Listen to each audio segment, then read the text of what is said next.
Pittsburgh CLO's 2026 PNC Summer of Musicals. Feel the music with Beautiful, the Carole King musical, the inspiring story of a girl from Brooklyn who became a chart-topping legend. Mean Girls, the fiercely funny smash hit musical based on Tina Fey's hit film. And don't miss the Tony Award-winning sensation, Suffs, the bold, brilliant story of the women who fought tirelessly for the right to vote. 3 must-see shows, 1 unforgettable summer of musicals. This June and July at the Benedum Center. Get your tickets today, pittsburghclo.org. Today's show is supported by the Athens County Visitors Bureau. My better half, some of y'all know this, is a bobcat, so I have spent my share of spring and autumn nights sipping Black Widows at the Pigskin. But when school is out for the summer, Athens County is a totally different vibe. So laid back, same small town, same lush, picturesque hills, but basically no crowds. Think over 100 miles of mountain bike trails, scenic paddling, hiking, and winding back roads you can explore. You can eat local food, catch live music, do some shopping, so much more. I challenge you, go beyond Court Street and visit AthensOhio.com for more information. It's more than a place, it's a place to belong.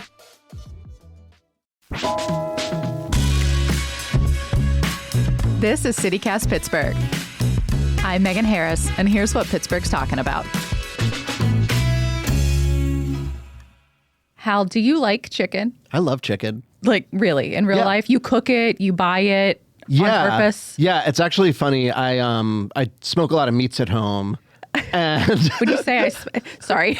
Yes. I have a couple of smokers, like a Weber Smoky Mountain and a Big Green Egg. It's like my pastime. Multiple smokers. Okay. Yeah. Learning a lot. And a couple years ago, like during the pandemic, like I'd have people like my pod in my backyard for like smoked meats. And I'd always throw like a chicken or two on there because there was just room on the smoker. And I was like, well, if I'm doing everything. And I've gotten so good at making these chickens that now people are like, they're pre-ordering the chicken. Everyone's like, there'll be chicken, right? And I'm like, yeah, of course. Like there'll always be chicken. Okay. So, I understand. So I think a lot about chicken. That's grill rules. Like if you have the space, you just throw more stuff on there. Put it on there. Yeah. I was CityCast contributor and Post-Gazette dining critic, Hal B. Klein. Here in our studio downtown, you just dropped a piece arguing that we should all be ordering chicken here in Pittsburgh. But I feel like I don't think you would have even done this story if that weren't kind of counterintuitive to people and how they go out to eat. So like, why is chicken a thing? Why is that like a divergent path for a diner in Pittsburgh? It's interesting, right? Because I think it's one of those things that people are always like, I don't know, why am I going to order chicken? You know, like it's so boring. Like I can make it at home. And first of all, like, even though I just said I make chicken at home all the time, like it actually takes a lot of skill to make a really delicious chicken. And it pays rewards. And I started thinking about this at Fetfisk because I think what's so interesting about that restaurant is it's become a destination for chicken, even though it wasn't something that they necessarily intended. I was about to say, I mean, their name literally translates to greasy fish. Right. So like you don't think about ordering the chicken at the greasy fish restaurant. Yeah. And they put a chicken on the menu. It's been there since day one. And it's so incredibly delicious. I have not ordered the chicken at Fetfisk. Order chicken. That's why I wrote this story. Okay. And I started thinking about it there because I was like, oh, this is so interesting that this place, you know, that is so highly touted and is rightfully known for its seafood dishes and its highly seasonal dishes also has this incredible chicken that is just cooked. It's so beautifully cooked. It seems like they cook the breast and the leg separately and like stitch them back together because they're both like so perfect, which is a hard thing to do. And it's like lacquered, like almost black in like the way it is like finished. And it has this tart, usually a lingonberry sauce. It changes a little bit during the season. That's like buttery and a little funky. I don't know. It's amazing. So I was like, this is really interesting. And then also I'm at restaurants all the time and you look at beef dishes, especially right now, and pork dishes to a certain degree too. And like, they're expensive, man. Like beef main course dishes on menus are like regularly over $50. Yeah. I mean, they were expensive before, like a what we would think of as like a great cut of steak or something like that. But now it's jumped the shark a little bit. Yeah. And I mean, it's because beef prices are so high. Like beef prices have jumped like a whole like bone, like basically it's like the USDA, I forget the name of it, but it's like an average of like the primal cuts of beef is like up 70% since 2020. I'm gasping, but I also know. I was literally just at Costco because I was like, oh, Costco won't be that bad because Costco's never that bad.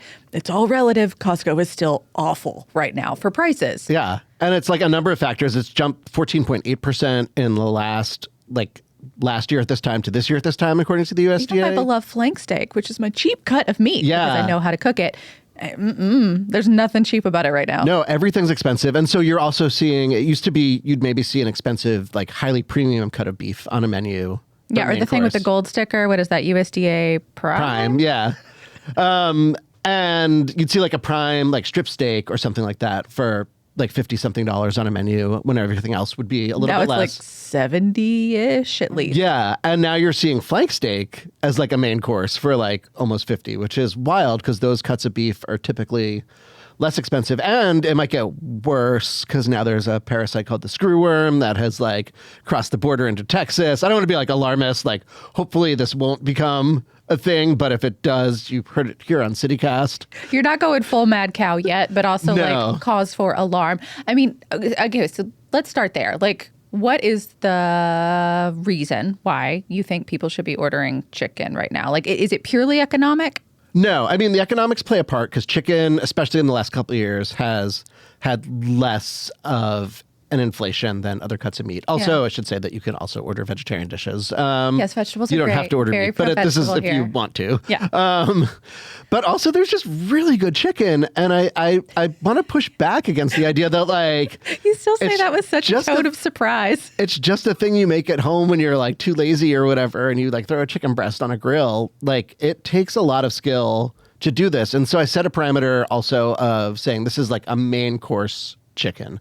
Yeah, you had, so in your article, which I encourage everyone to read, it'll be in our show notes on postcassette.com, but you have rules like for the type of chicken you will consider for this exercise. Yeah, for this one, because you got to set some boundaries, right? So like wings, that's a whole different thing. Fried chicken is a whole other thing because it's a whole different skill set of making it. And, you know, just I wanted to be able to do enough reporting to gather the data without going so overboard that I was like, okay, now I got to try every fried chicken in Pittsburgh. Now I got to try every wing. Now I got to try every sandwich. When you do make it to the fried chicken of it all, you call me. Yeah, it's going to be fun. We're going to go. We'll have some outings for fried chicken. I have thoughts already. Yeah. And so I just wanted to make sure I wanted to do this as a main course. Typically it's a half chicken or a whole chicken that are on the main courses for these, and grilled, broiled, roasted. Yeah. Looking at that and looking at something that you're like, that would be worth it. You know, that you're like, I had a great dinner. I wasn't compromising anything. In fact, I felt very excited to have this meal. Yeah. I mean, does it feel inventive on menus right now? Like, I don't know, the gastronomy of it all. You know what I mean? Yeah, I think so. I mean, like, are people trying interesting things with chicken? Yeah, people are doing like really cool things with chicken, and people are showing the skill set of like the particular genre of restaurant that they're doing. So Fat Fisk is a very specific chicken that is like very geared towards what they do at Fat Fisk. You know, it's. I mean, you mentioned lingonberry, which I feel like most of ours, we only tap into the lingonberry of it all when we're at IKEA. Yeah. So it's taken that Nordic tart berry, using fermented food, like just making it really interesting. Whereas a place like Duo's, which is another place where I go to, and I'm like, I get the chicken at Duo's like all the time because it's so good. And it's such a like Yucatan inspired chicken with all these layers of like chilies in there, in the sauce, the way they cook it, the way they roast it, the way they like reduce stock and like, there's a lot of hand motions happening. Yeah, I'm here, like just grinding peppers with my hands right now. I don't know. It's so layered, and it's served with their house-made tortillas. It's served with their refried beans. And it's like a genuine entree. It's not like you're eating chicken tacos, which are delicious, but like, to your point, slightly different. Yeah, and you can actually, with those ones, it's funny because you can actually like make your own tacos, but it's like you can also just like enjoy it for what it is, gnaw on some bones. Yeah. It's my apologies to any vegans who listen to this. We're full carnivore today. Yeah. Yeah. Where else would you order chicken right now? So I think like the most classic one in Pittsburgh is at 11. Yeah. Oh my gosh. Strip. That has been on the menu there forever. Trailblazers. Yeah. That's been on the menu. 11 opened in 2004. It's been on the menu almost the whole time, I think the restaurant's been open. Okay. Yeah. And it is such a classic. You know, 11 pulls a lot of inspiration from a lot of places, but it pulls a lot from California. And it and from like Western Europe. And so it has this risotto where it's just like this beautiful risotto where like dark meat is folded into the risotto that's like made in part with like part of the chicken, and then there's like more chicken on top. They debone it partially to make it look nice. Can I confess something, Hal? I am more familiar with this 11 chicken dish than I am really any other on your list, because they did my wedding and we had so much chicken left over. It was like I ate that chicken dish for meals for solidly 2 years. I could eat that chicken dish all the time. And can I say, it reheats beautifully. I bet it does. It really doesn't get freezer burnt. The risotto was every bit as good 2 years later as it was the day I got married. It's so amazing. I think that also really goes to speak to 11. The thing that I love about that one the most is like, it's so consistent too. I was talking to Eli, the executive chef of 11. He's like, like it's changed a little bit over the years, but it never really changes because we can make it exactly the same every time. Like that place, they do it, and it's such a delight. Also, I want to shout out the soft pretzels at 11, which has nothing to do with chicken, any of this. But we were eating in the lounge area, and on the tavern menu, they have these soft pretzels, and my friend was just like, we should just get these soft pretzels. And I was like, wow, okay, like why not? Like... And they were so good. They're like made almost like a bagel and then like fried at the end, but they don't taste fried. They're like incredible. And like the 11 chicken, you don't need anything else with it. It's a complete dish. Yeah, it is. Yeah. But, I don't know, sit in the tavern. If you need the appetizer or the dessert, depending on your taste preferences, always here for the hot tip, Hal. Always there, yeah.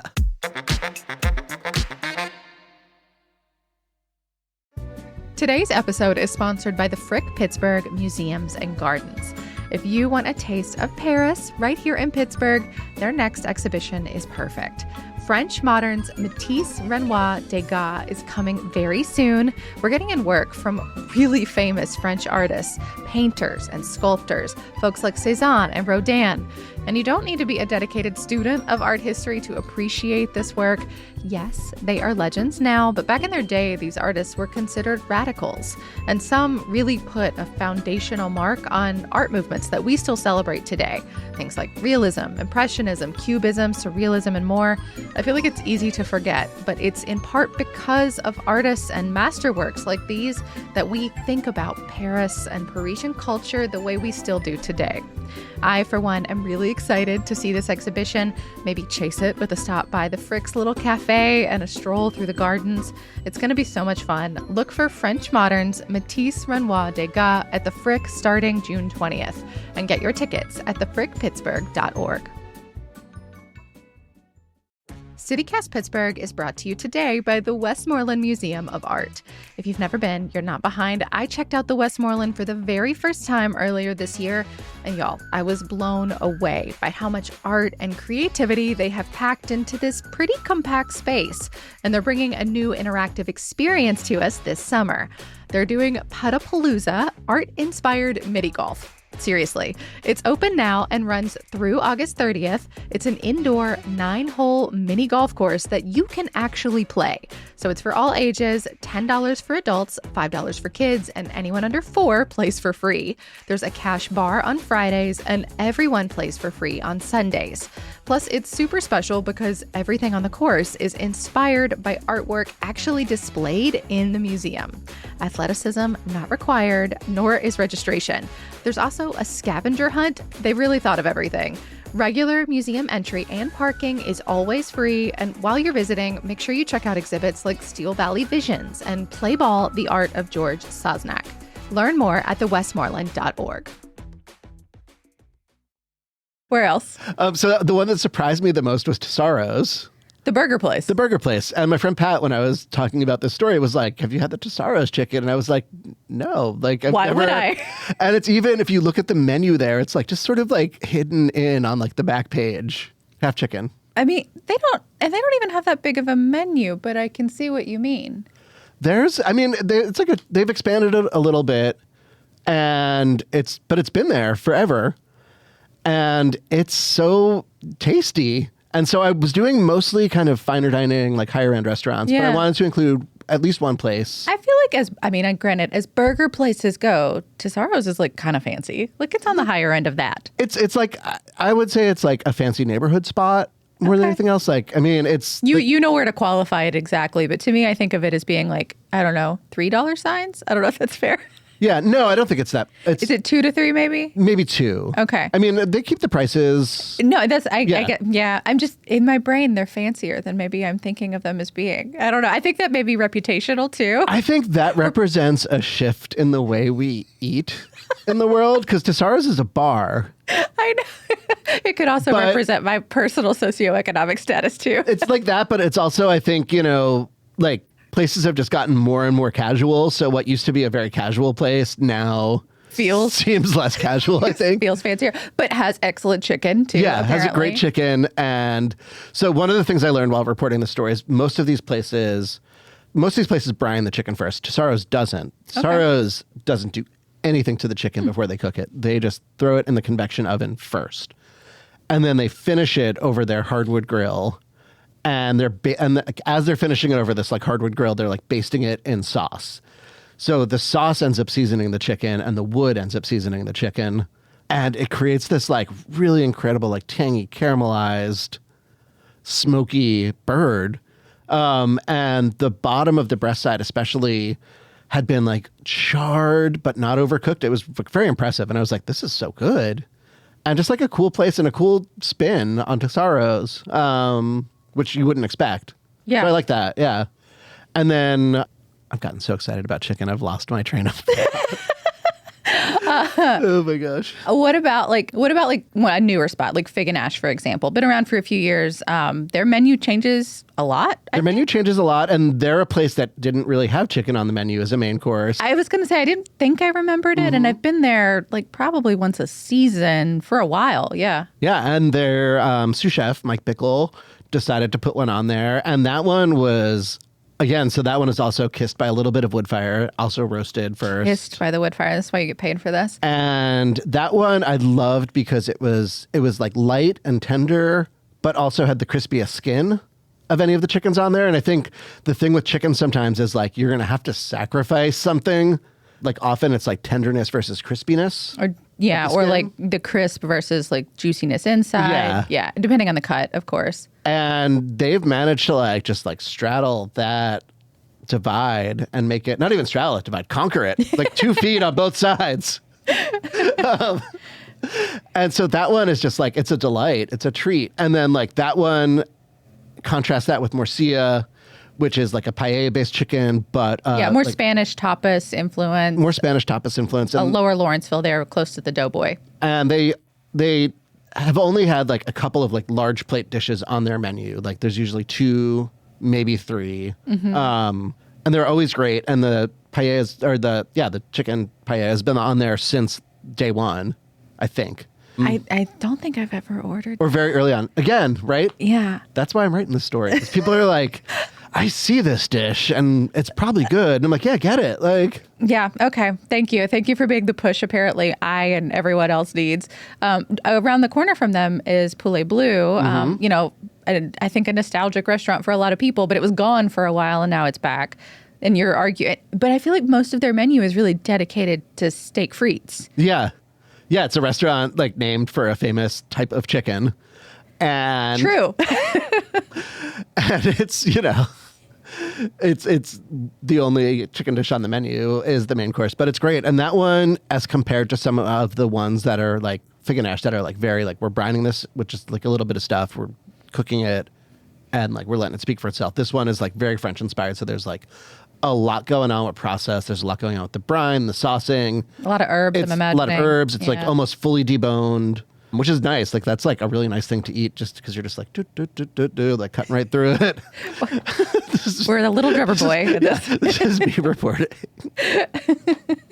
Yeah, I'm getting very like physically animated about chicken today, I feel like. Yeah, but I mean, that if you're not animated about the food you're eating, I don't know that you can be a dining critic. Yeah, no, it's that'd be hard to do. Yeah. I mean, are there any that you don't have to, but are there any that you tried that didn't make your list? Sure. Yeah, of course. Yeah. And I mean, what was it, again, you don't have to be too specific, but like, what was missing from those places that like kept them from making like Hal's top list of chicken dinners right now? I think it was either chickens that had the thing that usually gets it is the breast is overcooked or like the thighs are flabby. And it's like, that's what's so exciting when Can't you have see that. them. And, you know, I think people should have thighs that are beautiful, however they feel about themselves. And I think we should all celebrate everyone. Mm-hmm. But if you're eating chicken at a restaurant, you got to make sure those thighs have, this is kind of I am promising you nothing. It's a very good chance this stays in. I'm sure it will. I'm sure it will. And so, yeah, it was like either that or just like a little bit dull. And I really wanted to highlight these like really excellent chicken dishes that people have put a lot of work into and really showcase chicken as a technique that you're like, yeah, this was great. Like even the ones that like maybe you could make at home, like those are special occasion things. Like the chickens that I make for like my friends when I have people over, like that's, you know, it takes work and I love it, but I'm not going to make that every night. And so why not, if you're going to a restaurant, just go out and enjoy that. Yeah. And like enjoy all those techniques and see that there. And I also just want to say that like this wasn't exhaustive. There are also probably great chicken dishes that I did not try for this. Yeah, well, let's land the plane there. If you have an amazing chicken dish that did not make it on Hal's list of 1, 2, 3, 4, 5, 6, 7 best chicken dishes here in the city, please let us know. You can call or text us on the Best Chicken Hotline, 412-212-8893, and we will tell Hal to go there next. I am excited to listen to this hotline. Don't let us down. Send a signal too. You want a bat signal? A chicken signal? Chicken signal. Is there a chicken leg in the sky? Yeah. Yeah, but like make it dance. Yeah, make it dance. Or if you could do like a chicken call. Oh, yeah. Okay. Yeah. You know what? I actually know someone who can do that for you. So I would respond. Stand by, Hal. Stand in front of your favorite chicken restaurant. Yeah. And I will be there. Okay. Yeah. Thanks, Hal. Thanks. That is all for today here on CityCast Pittsburgh. You can support us by becoming a CityCast Pittsburgh neighbor. All the details are at membership.citycast.fm. We'll be back tomorrow with more from around the city. We'll talk to you soon.